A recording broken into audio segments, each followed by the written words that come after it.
CM Chandrababu పైన అనుచిత వ్యాఖ్యలు చేయడం, అదేవిధంగానే సోషల్ మీడియాలో పోస్ట్ పెట్టినటువంటి శ్రీహరితో పాటు ఇంకొక వ్యక్తిని కూడా రాప్తాడుకు చెందిన వ్యక్తిని కూడా అరెస్ట్ చేశారు పోలీసులు మొన్న.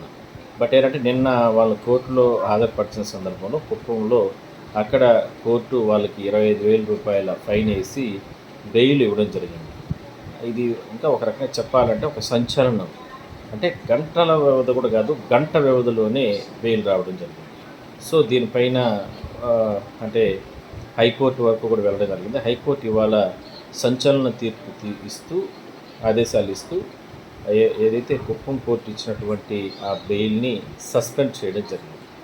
సో ఎందుకంటే జరిగింది తప్పు, ఆ తప్పుకు సంబంధించి చర్యలు అనేది అది ఎవరు చేసినా తప్పే. బట్ దానిపైన మాత్రం అంటే పోలీసులు కేసు నమోదు చేయడం జరిగింది.